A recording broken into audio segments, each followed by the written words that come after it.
vous regardez RTL. Le patrimoine de nos régions. Stéphane Bern. Alors nous poursuivons notre tour de France du patrimoine, du merveilleux patrimoine de nos régions, mais qu'il faut parfois sauver, tous ces monuments exceptionnels qui ont besoin d'être rénovés. Et nous sommes toujours en compagnie de Stéphane Bern. Bonjour Stéphane. Bonjour à tous. Alors le programme aujourd'hui. Eh bien, je vous emmène en Bretagne, dans le port de Loctudie, pour découvrir l'ancienne conserverie de sardines, Alexis Le Gall, construite en 1901. C'est aujourd'hui la seule usine en France du début du XXe siècle qui a été préservée dans son état d'origine, les murs, les machines, les collections. Bref, c'est toute notre histoire industrielle qu'il faut remettre en valeur. Alors Stéphane, on y va tout de suite. À Loctudie, c'est un reportage de Patrice Gabard. Des murs en pierre taillée et des toits en ardoise. Vue de l'extérieur, la conserverie Alexis Le Gall ressemble à une grande maison au cœur de la ville. Mais à l'intérieur du bâtiment et au milieu des étais qui soutiennent sa charpente vermoulue, une chaudière à vapeur rouillée par le temps et des sertisseuses toujours en état de marche attestent de son ancienne activité qui a démarré en 1901. Serge Bigou, historien du pays bigoudin.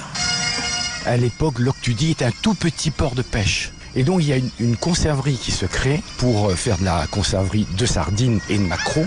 Et du coup, ça donne un gros boom au port de Loctudie. Tout est encore en l'état. Le bâtiment a été conservé, les machines ont été conservées, le matériel, les archives, les photos. C'est vraiment un cas unique, non seulement en France, mais en Europe. Un témoignage unique de l'épopée industrielle du XXe siècle que l'on doit d'abord à un homme, Jean-Philippe Chapalin, l'époux de Marie-Christine Le Gall, petite fille de l'ancien conserveur. Au début, on m'a pris pour un farfelu. Dès l'instant où j'ai vu ces bâtiments, j'ai vu l'idée de sauvegarder le patrimoine et de faire un micro-musée, un écomusée. Et alors personne ne croyait à ce genre de choses à l'époque. Heureusement, les temps ont bien changé. Depuis 2 semaines, des bénévoles nettoient et dressent l'inventaire de cet impressionnant bric-à-brac, près de 600 pièces, dont une grande partie classée monument historique. Marie Préjean-Viegas, responsable du chantier des collections. Tout est resté, depuis le tampon jusqu'au livre de paye, le charbon pour faire fonctionner la chaudière, les licoles de chevaux. Tout a été conservé et on va essayer de redonner corps à cette conserverie. Cela concerne aussi un petit carré dans la cour de l'usine, envahi par la végétation depuis la fin de l'activité en 1954. Jean Lawénan, élu de la ville, en charge du projet. C'est là que Alexis Le Gall préparait les sauces que l'on mettait dans les boîtes de sardines. Personne ne pouvait y entrer. C'était tellement confidentiel qu'il avait inventé un dispositif qui permettait dans l'atelier d'obtenir les sauces avec des petits robinets, une espèce de tuyauterie qui est d'ailleurs classée monument historique. La conserverie, c'est aussi le dur labeur des sardinières. Ici, une 50aine de femmes, un travail très éprouvant. Marie Rousseau, écrivaine, native de Loctudie. Ce qu'il y avait de difficile, c'est qu'à cette époque, il n'y avait pas de frigorifique. Donc, quand le poisson arrivait, il fallait le traiter jusqu'à la fin. Si on devait finir à minuit, il fallait finir à minuit. Et on chantait pour tenir ces femmes éveillées et pour garder un certain rythme. On chantait parce que le rythme des chants entraînait le travail et ça empêchait le bavardage. Et le chant de la révolte finira par gronder.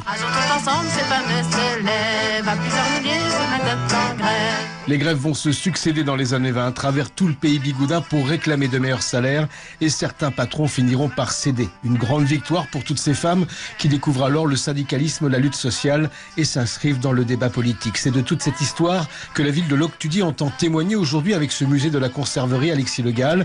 Coût total de l'opération près de 2 millions d'euros, dont 40 à 50 000 euros grâce au loto du patrimoine. Un musée qui devrait ouvrir ses portes en 2020 où vous apprendrez également qu'à l'époque, une boîte de sardines devait être vieillie comme une bonne bouteille de vin, c'est-à-dire retourner dans sa cave 6 mois dans un sens, 6 mois dans l'autre, pour que le poisson soit confit à la perfection. Voilà, sardines et grands crus, même combat. Merci beaucoup Patrice Gabard. Stéphane, on va se retrouver lundi pour aller où ? À Montval-sur-Loire, c'est dans la Sarthe, pour découvrir la rotonde ferroviaire de Montabon, qui a cessé son activité en 1954, comme la conserverie de Loctudie d'ailleurs. Merci beaucoup Stéphane, à lundi.